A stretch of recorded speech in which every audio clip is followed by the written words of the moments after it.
अरहन्ताणम् नमो अरहन्ताणम् नमो अरहन्ताणम्। नियम है जुड़ा हुआ संबंध, संबंध के नियम को जान ले। आयुर्वेद के आचार्यों ने लिखा, आंख में पीड़ा है, पैर की अंगुलियों पर तेल लगाओ, आंख की पीड़ा शांत हो जाएगी। जैसे कोई ऊंट और गधे का रिश्ता। व्याधि है आंख में और पैर की अंगुलियों पर तेल लगाओ। अग्नि तत्व से संबंध जुड़ा हुआ है।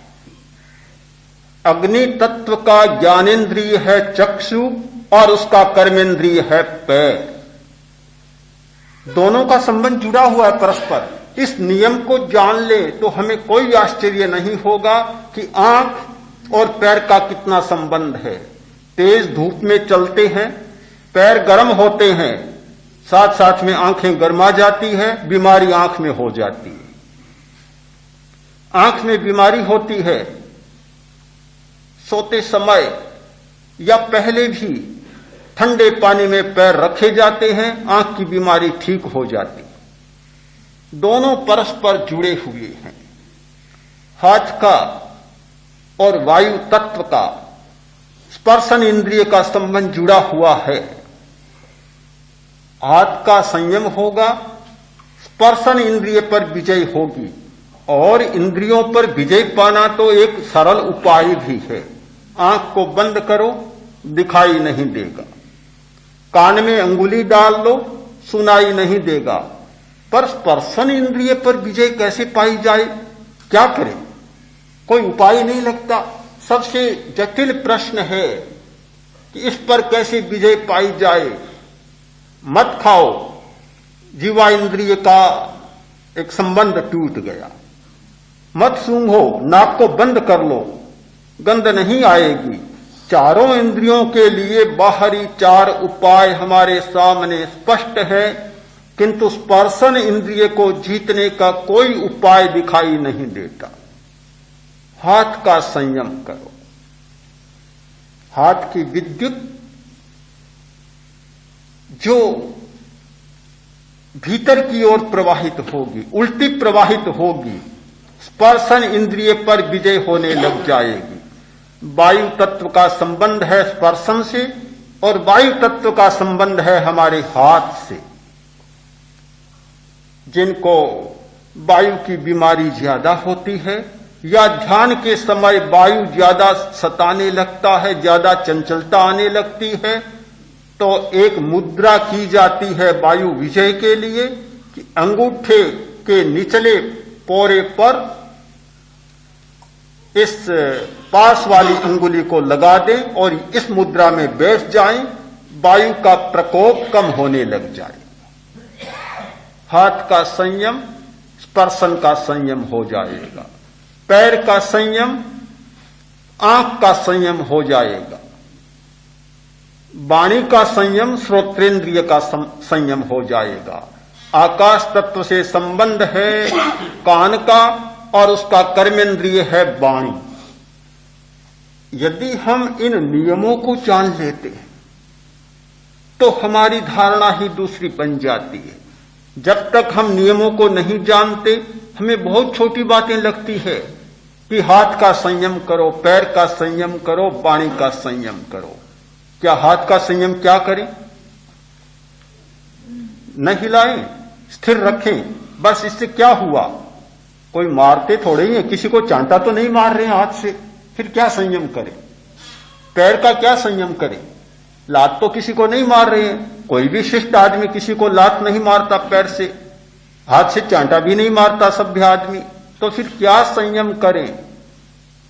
जब नियम समझ में नहीं आता, अनेक प्रकार के प्रश्न खड़े होते हैं, और जब नियम तक पहुंच जाते हैं, हमारी बहुत सारी पहेलियां अपने आप बुझ जाती हैं।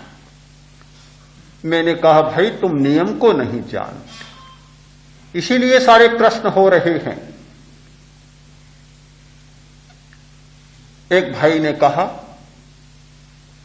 किसी जोहरी से कि मेरे घर पर चल। क्यों भाई? कि मेरे पास एक बहुत मूल्यवान हीरे की अंगूठी और उसका मूल्यांकन करना है कि कितनी कीमती है और आप मेरे घर पर चले। उसने कहा यहीं लाओ। बाहर नहीं ला सकता, इतनी कीमती है कि खतरा ही खतरा, बाहर तो नहीं ला सकता, मेरे घर पर ही चलना होगा आपको। चला, आया, बड़ा रईस आदमी था। पहला दरवाजा, पहली पोल, राजस्थान में बहुत पोलें होती है, 7 पोलियां, 7 पोलें, 7 दरवाजे। दरवाजे पर आया, पोल ही पोल।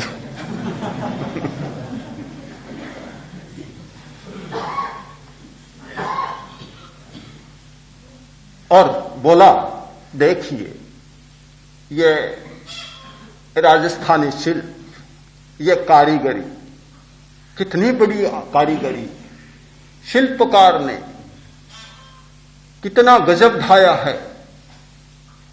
देखा,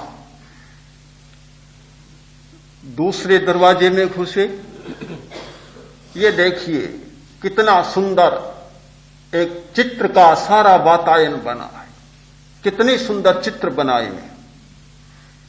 वह बोला भले आदमी, मुझे समय नहीं है, मैं तो हीरे की अंगूठी देखने आया हूं। यह नहीं हो सकता, जब आप आए हैं तो धीरे धीरे ही चलना होगा। यह तो नहीं हो सकता भी एकदम हीरे की अंगूठी मिल जाए आपको।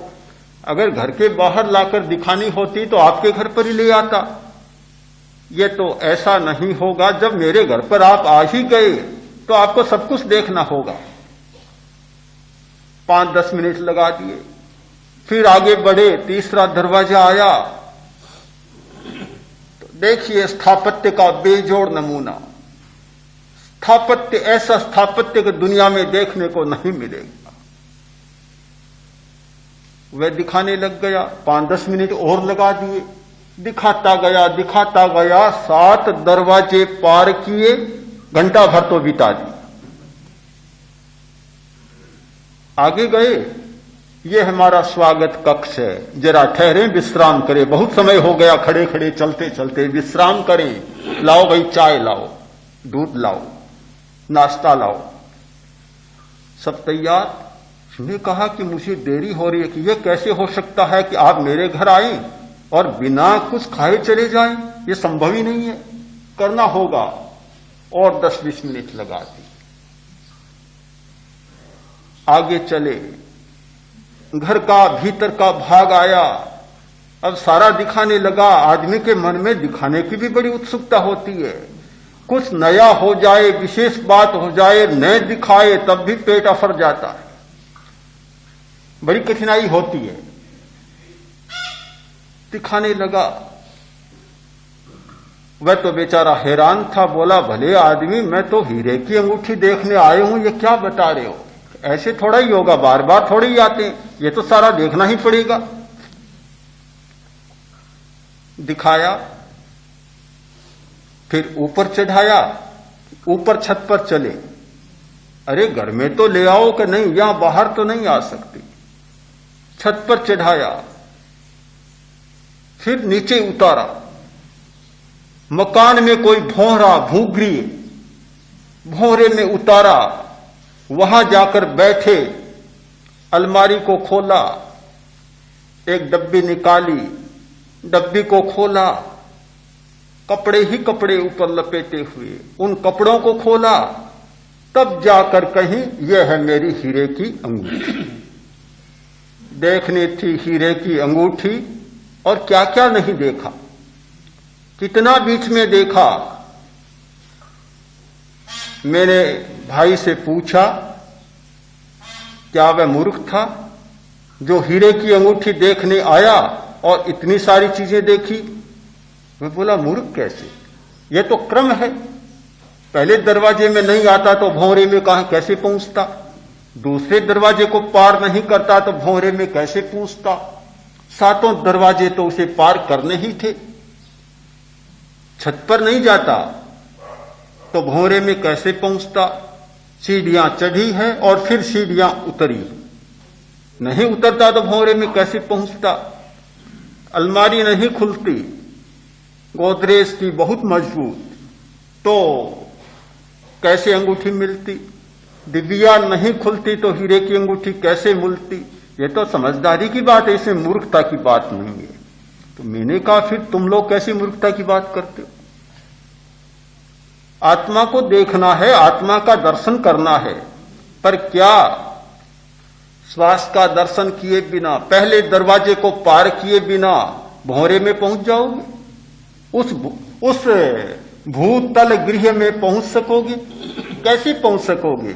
श्वास हमारा पहला दरवाजा है, पहले दरवाजे में तो पहुंचा ही नहीं और सीधा छलांग भरकर और घर के भीतर, कमरे के भीतर भौरे में पहुंच जाए, यह दुनिया का नियम नहीं है। हम नियम को नहीं जानते, इसीलिए हमारे मन में ये शंकाएं, आशंकाएं, जिज्ञासाएं पैदा होती।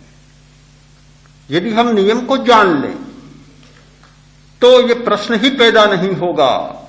7 दरवाजे पार करने, श्वास को देखना है, शरीर को देखना है, शरीर में होने वाले परिवर्तनों को, रसायनों को देखना है, शरीर में होने वाले विद्युत के परिवर्तनों को देखना है, विद्युत के आवेशों को देखना है, विद्युत द्वारा होने वाले मस्तिष्कीय परिवर्तनों को देखना है, प्रत्येक सेल को देखना है, कोशिका को देखना है और कोशिका के द्वारा होने वाली प्रक्रिया को देखना है।